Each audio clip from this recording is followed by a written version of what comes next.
नमस्कार, मी आहे विराज साने आणि तुम्ही पाहत आहात स्कूल तक न्यूज चॅनल। क्रिप्टो बाजारात गेल्या एक महिन्यात भयावह घसरण दिसली। बिटकॉइन पासून ते इथेरियम पर्यंत सर्व डिजिटल चलन दणकावून आपटले। का आली इतकी मोठी घसरण? यामागील कारण तरी काय? गुंतवणूकदार का धास्तावले? गेल्या एका महिन्यात ग्लोबल क्रिप्टो बाजारात दिसून आली। संपूर्ण बाजाराचे मूल्य ऑक्टोबर पासून आतापर्यंत जवळपास $3 ट्रिलियन कमी झाले आहेत। भारतीय चलनानुसार गुंतवणूकदारांसह क्रिप्टो बाजाराला 100 लाख कोटी रुपयांचा फटका बसला आहे। ऑक्टोबर मध्ये क्रिप्टो बाजाराचे मूल्य $4.28 ट्रिलियन जवळपास होते। ते आता घसरून $2.95 ट्रिलियन वर घसरले आहे।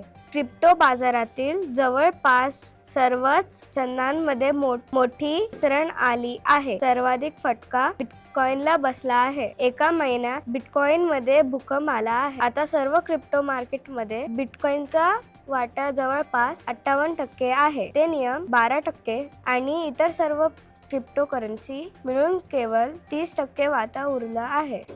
गेले एका महिन्यात बिटकॉइनच्या किमतीत मोठी घसरण झाली आहे। 7 ऑक्टोबर 2025 रोजी बिटकॉइन उंचाकी दरावर 1.10 कोटी रुपयांपर्यंत पोहोचला, पण आता बिटकॉइन घसरून केवळ 76 लाख रुपयांवर आला आहे। एका महिन्यात 34 लाख रुपये म्हणजे 30% अधिकची मोठी घसरण आली आहे। बिटकॉइनसह इथेरियम आणि सोलाना सारख्या दुसऱ्या मोठ्या करन्सी पण आपटल्या आहेत। जगातील अर्थव्यवस्थेत अनिश्चितता आणि अमेरिकन फेडरल रिझर्व्ह बँकेच्या व्याज दरावर मोठी आशंका आहे। त्यामुळे अनेक गुंतवणूकदारांनी क्रिप्टोमध्ये विक्रीचे सत्र आरंभले आहे। अनेक जणांनी कर्ज खरेदी करून बिटकॉइन खरेदी केले आहे। त्यामुळे बिटकॉइन घसरण झाली की लगेच विक्रीचे सत्र सुरू होते। नफा काढू अनेक जण बँकेचे कर्जफेड हा विक्रीचा धडाका सुरूच आहे। ओवेन गुंडून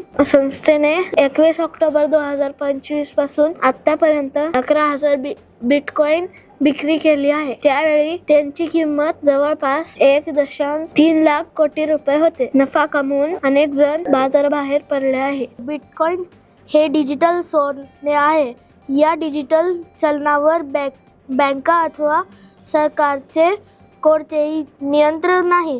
हे पूर्णपणे स्वतंत्र आणि विकेंद्रीकरण चलन आहे। बिटकॉइन हे काही नाणं अथवा नोट नाही, तर एक डिजिटल कोड आहे। तुमच्या मोबाईल अथवा संगणकातील डिजिटल वॉलेटमध्ये ते असतात।